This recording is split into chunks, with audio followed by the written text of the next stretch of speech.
Zientzilariek errana da, iritsi baldin badira momentu jakin batera izaten dela erraldoi batzuen gainetik iritsi direlako puntu honetara, ez? Aipatzen baita Einsteinek hartu zituela segurazki Newtonen teoria batzuk, Newtonek ere segurazki edanen zuela garai bateko grekoen gandik eta hola. Eta orduan, pixkat ikuspegi horretatik abiaturik nik Agosti Xaoren biografia eman nahi izan dut komikitan.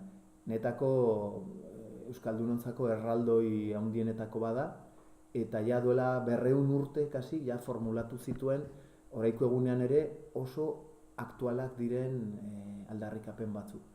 Gaina bere garaiko eta baita oraiko egunerako jendea izugarri progresista zen, feminista zen,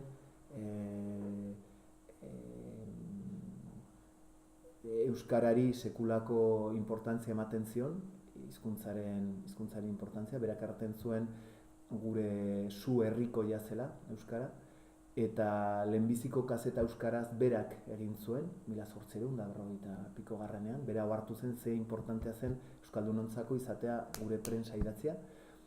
Eta hola, orduan baliatu dut egiazki egitate bat, hori izan baita Agosti Xao sortu zen etxea erosia izan dela eta eskualdeko gazteek kudeatzen dutela. Kontatu nahi izan dut ere bai, bidaia bai historian, bai denboran barrena, baita ere errateko Xao bizirik dela oraiko egunean. Eta nahi bada, hartu dut bere lan nik uste nagusia dela Nafarroara bidaia, eta kontatu dut berak ze kronika egin zuen, Baionatik abiatuta eta Lekunberriraino, 1855ean. Eta itzaki horrekin, poliki-poliki joanen gara deskubritzen, bai egin zuen kronika, jaze ikuspegi zuen garai hartako Euskal Herriaz, baina baita ere jauzi batzuk eginez, denboran barrena, kontatzeko pixat egiazki bere egiazki ze edadura handia izan zuen.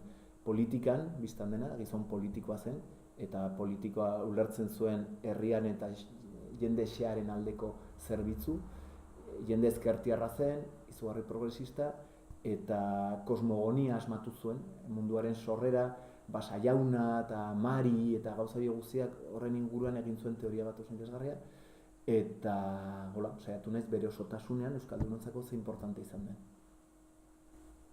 Eta liburua aurkezteko, horren behar dut, liburuari izena eman dio dela Azti hitza palindromo bada, aurretik atzera eta gibeletik aitzinera berdin lehitzen den hitza da, eta Agosti Xaoren ideiarekin, pensamenduarekin zer ikusia handia duena. Berak erraten zuen aztien zibilizazioa behar genuela garatu, aztia da sorgina, gehiago ikusten duena, eta horren azti hitza horren aurkezpena eginen dugu hemen, Xaoenean, atarratzen berean, azaroaren 24an.